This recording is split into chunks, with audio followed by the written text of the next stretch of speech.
Hello YouTube, this is Darkon633 and today we're taking a look at the Transformers Generations Combiner Wars Deluxe Class Protectobot Groove. Now, Groove was a part of the May Mayhem promotion last month at various different outlets online, since once again Hasbro has brought over the fan-demanded release of a combiner, similar to what they did last year for both Slingshot and Wild Rider.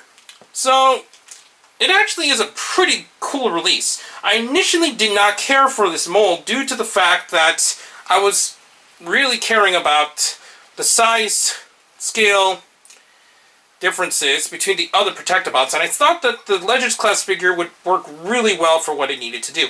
Unfortunately, getting it in hand, as you've probably seen in my previously already uploaded review for Legends class Groove, it did not turn out well at all, and the mold was kind of stupid.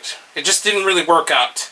But it is really nice to see this get released in America as well. Unfortunately, it is actually quite hard to get a hold of, and due to various outlets either having a problem with damaged stock where I got mine at Entertainment Earth, it seems like all the other stocks after that had a lot of problems. So it's unfortunate how this particular release ended up. But anyways, we're now going to take a look at the box.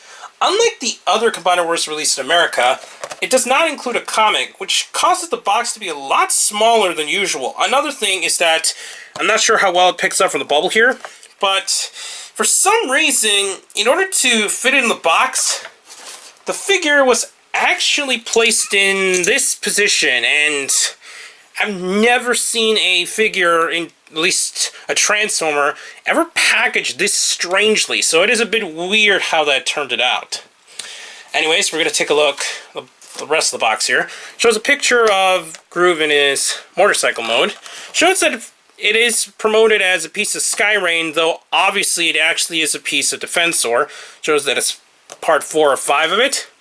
Has a bio as normal, and pretty much the same, except for the fact it's still weird to see it being promoted with Skylinks. Anyways, we'll take a look at the contents. What's included with Groove is actually really cool. Unlike the other Combiner Wars releases, which only had one weapon and the Combiner limb, this time he comes with the Combiner limb and actually 2 guns. So that's actually really rare to see, and it's really nice that Hasbro was able to allow it to have all the necessary accessories. We're going to take a look at the piece here. It's pretty much the same we've seen. It's the Gatling gun design, but that's pretty much it. What's also cool is that it includes a card instead of the comic, so it's cool to see another card released in the toy line. Anyways, we'll now take a look at Groove itself. Now, Groove is actually a pretty unique mold compared to other Combiner Wars releases. It will be retooled and repainted into Afterburner, but for now, this is what we got in terms of a new mold. Since it is the motorcycle mold, as obviously you're going to see wheels all over it, and actually I mistransformed it since these wheels are actually supposed to be here in robot mode. But it's actually really nice looking. I'm really glad to finally get a hold of it. Articulation-wise, Groove's head is on a ball joint, but it's not very articulated looking up and down, but it works really nicely in 360 swivel. He has ball joints at the shoulders, which have a high range of movement, including a secondary joint due to transformation, but it is still there. He has swivels at the elbows, single weak ratchet joints. It is a ratchet, but it's rather weak compared to other ratchets I've seen, but it's at least strong enough in order to keep the arms in place. And no other joints there, and it's unfortunate that it doesn't have any wrist swivels.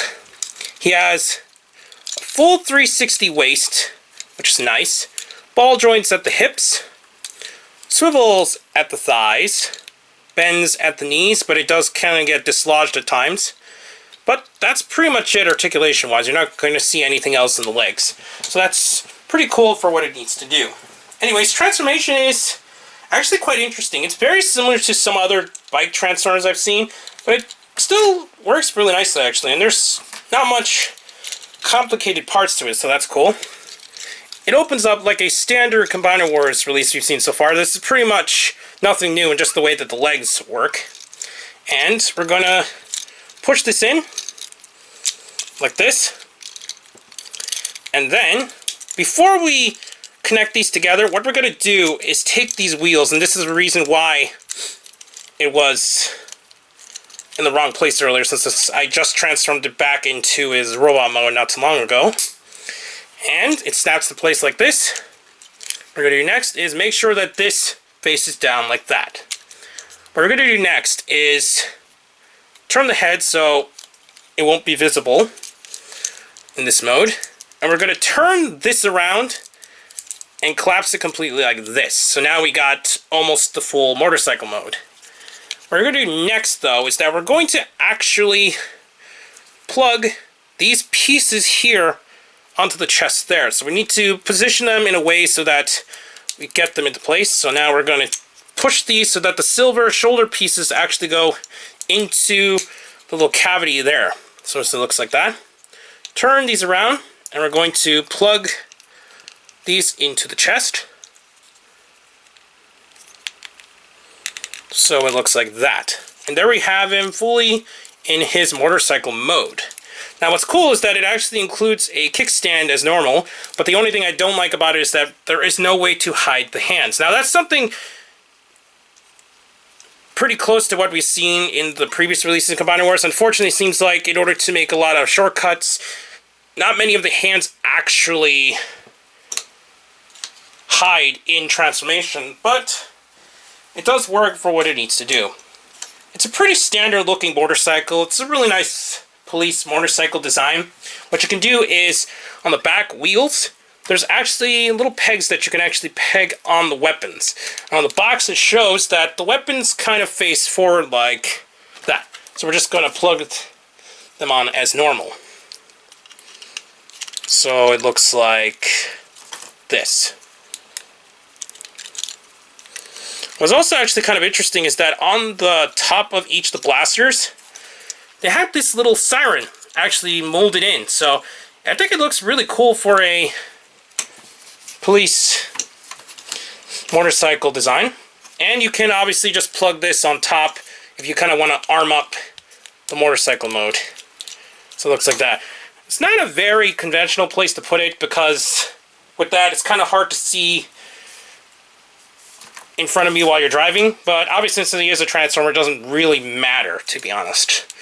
We're just going to take off the weapons as normal, and it can roll nicely, and with the kickstand it does stay up, so that's cool, but it does roll.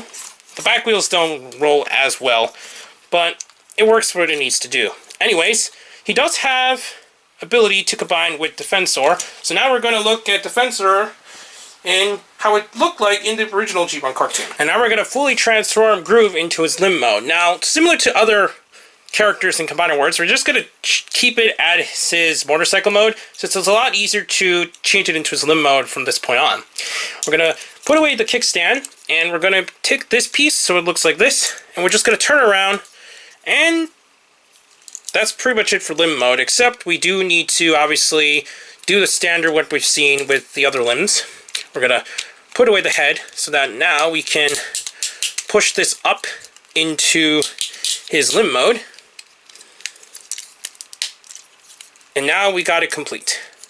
We're just going to plug in the limb as normal. And I already have I already have Defensor here. I actually forgot that we need to plug these onto the sides, or else it will not plug in as normal onto Defensor. And they're just going to peg onto the sides of the piece here. So now it looks like this. We're going to take Defensor and slide this in.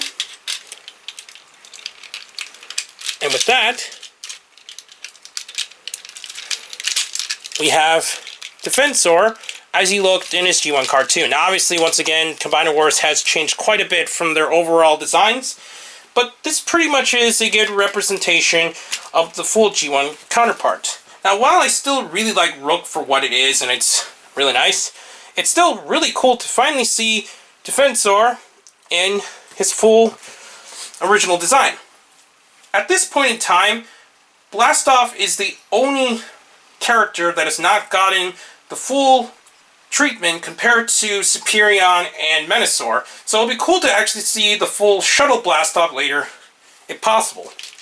Anyways, what I like to do is, since there's a space to actually plug on the weapons, thanks to the hands here, I just like to keep this on the back here so that it'd be less kibble just kind of laying around.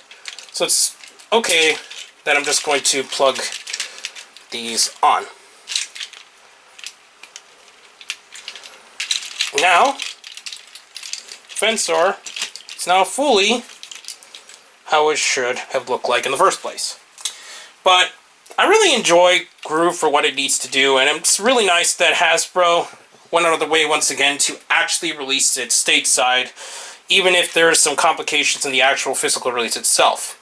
Anyways, we're actually going to take a look at both the vehicle and robot modes of all the Protectobots together. And here we have all the Protectobots in their vehicle modes. It's really cool to see all the G1 characters together side by side, and like it was weird to begin with, Groove is ridiculously outscaled compared to the rest of the other Protectobots, but at least we have the full combination to what it looked like in the original G1 cartoon. We'll now look at all of them in their robot modes. And here we have the Protectobots all together.